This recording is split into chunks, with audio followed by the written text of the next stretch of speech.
आपण बघत आहात आवाज कसमादेचा. रस्ता हा सिमेंट कॉन्क्रीटचा झालेला आहे. इतका मजबूत सुंदर रस्ता आहे.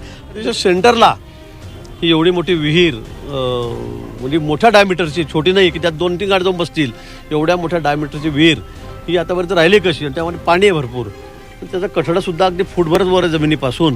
आणि त्यामुळे रात्री ड्रायव्हर आला आणि मला वाटतं त्याच्याकडून ती चूक झाली म्हणावं किंवा त्या लक्षात आलं नाही, रात्रीच्या वेळी त्याला अंदाज आला नाही आणि ती गाडी जी आहे आर्टिका ही डायरेक्ट त्या विहिरीमध्ये गेली आणि 9 जणं त्या ठिकाणी पाण्यामध्ये बुडून त्यांचा दुर्दैवी असा मृत्यू झालेला आहे. खरं म्हणजे ही घटना अतिशय गंभीर आहे. आणि मला तर आश्चर्य वाटलं की इकडनं रस्ता आहे, तिकडनं रस्ता आहे विहिरीला खेटून आणि मध्येच विहीर आहे. असं कसं होऊ शकतं? याची सगळी चौकशी केली जाईल. जिल्हाधिकारी या ठिकाणी आहेत, SP या ठिकाणी आहेत, सर्व अधिकारी या ठिकाणी आहेत. त्याची चौकशी, सखोल चौकशी केली जाईल. ज्यांची विहीर आहे समोरच ते राहत आहेत त्यांच्यावरसुद्धा रितसर गुन्हा दाखल झालेला आहे. या संदर्भामध्ये सगळी कारवाई जी असेल नसेल ती सगळी केली जाईल. कोणाच्या दबावाला या ठिकाणी बळी पडला जाणार नाही. पण याचबरोबर अतिशय दुर्दैवी घटना झालेली आहे. साधारण कुटुंबातले सगळे आहेत.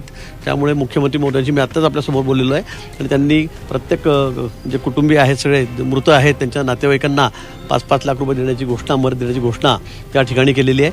आता यात सर्वात महत्त्वाचा विषय असा आहे की या इतक्या मध्यभागी ही विहीर असताना कमीत कमी त्याला 2-3-4 फुटाचा कठड केलं पाहिजे होतं.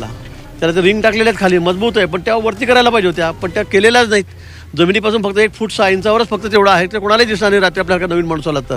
मला वाटतं ते केलं पाहिजे होतं, दुर्दैव केलं नाही. पण आता सगळ्या गावकऱ्यांची मागणी आहेत, ग्रामस्थांची मागणी आहेत की ती विहीर बंद करा. आणि अशी जर विहीर इथे राहिली तर मला वाटतं परत कोणीतरी येऊन त्याच्यामध्ये धडकेल, कधी धडकू शकतं, अशी मधोमध ही विहीर आहे. त्यामुळे तो निर्णय आम्ही या ठिकाणी घेतलेला आहे. ती विहीर आम्ही त्या ठिकाणी बुजवून टाकतो. अशी विहीर या ठिकाणी ठेवणं म्हणजे पुन्हा कुठल्या तरी मोठ्या संकटाला आमंत्रण देण्यासारखं आहे. आणि म्हणून तात्काळ ही विहीर बुजवण्याचे आदेश जिल्हाधिकाऱ्यांनी सांगितलेलं आहे. त्यांनी ते त्या ठिकाणी दिलेले आहेत. CO या ठिकाणी आहेत नगरपालिकेचे, त्यांना आम्ही सांगितलेलं आहे. अधिकारी जे याच्यामध्ये सहभागी असतील किंवा ज्यांचा नेग्लिजन्स असेल त्या अधिकाऱ्यांवर पण कारवाई होणार आहे? नाही, मला वाटतं खरं म्हणजे ग्रामपंचायत होती, त्यानंतर नगरपालिका झालेली आहे, तेव्हापासून ही विहीर आहे. ही फार जुनी विहीर आहे. पण रस्ता आपण इथपर्यंत करतोय, विहिरीच्या दोन्ही बाजूला इकडनं 100 फूट रस्ता आपण यामध्ये मरवत करतो आहे. तर विहिरी बुजली गेलीच पाहिजे होती. नाही काही तर त्यावर मोठा स्लॅब टाकला गेला असता, काही तर करता आलं असतं. पण खरं इतकं अक्षम्य दुर्लक्ष कसं व्हावं? कारण मध्ये काही काळामध्ये काही गाय पण त्या ठिकाणी पडून गेली, काही अशी घटना घडलेल्या आहेत. असं असताना हा खरं म्हणजे कसं काय डोकं चालतं अधिकाऱ्यांचं मला कळत नाही. इथलं स्थानिक म्हणजे इतके CO येऊन गेले असतील, कोण असेल, त्यांनी बघायला पाहिजे होतं. एवढ्या मोठ्या रस्त्यामध्ये सेंटरला विहीर, एवढ्या मोठ्या डायमीटरची, मला वाटतं हे निग्लिजन्सच आहे. जिल्हाधिकाऱ्यांना मी सगळ्या संदर्भात सगळी सखोल चौकशी करा, सगळे कागदपत्र पेपर त्या ठिकाणी मागवा. आताच आम्ही फोनवरून अधिकाऱ्यांशी संबंधित बोललेलो आहोत. या संदर्भात जे दोषी असतील त्यांच्यावर निश्चित कारवाई केली जाईल. रस्ता ज्यांनी बनवला तो पण याला जबाबदार वाटतो का? कारण त्यांनी नाही, रस्ता काय तर रस्त्याचं टेंडर काढलेलं आहे, त्यांनी इथपर्यंत रस्ता केला. आता स्थानिक नगरपालिकेचं खरं काम होतं.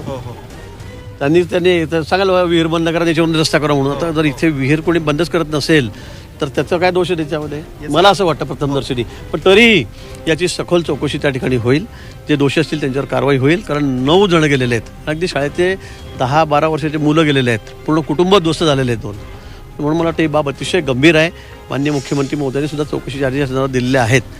आणि जे बिचारे मृत पावलेले आहेत, त्याचे नातेवाईक आहेत, त्यांना आम्ही बरं त्या ठिकाणी जाहीर केलेली आहे. याचा अर्थ स्पॉटवर अधिकारीच येत नाहीत आणि ऑफिसमध्ये बसून हे सगळं कारभार चालतो. मला वाटतं 25 वर्षापासून ती विहीर आहे. जास्त मला वाटतं जास्त असेल, 25 वर्षापासून, 72 पासून ती विहीर आहे. आणि आता तुम्ही सांगा, आता म्हणजे खूप वर्ष या ठिकाणी झालेले आहेत. त्यामुळे या सगळ्या चौकशीचा भाग आहे. पण रस्ता इथपर्यंत जर होतो आहे, हा सरळ एवढा मोठा रस्ता आहे आणि रस्त्याच्या सेंटरलाच विहीर तुम्ही राहू दिली, मला वाटतं ही बाब अतिशय गंभीर आहे. असं होताच कामा नये कुठेही. ते झालेलं आहे, त्याची निश्चित चौकशी केली जाईल.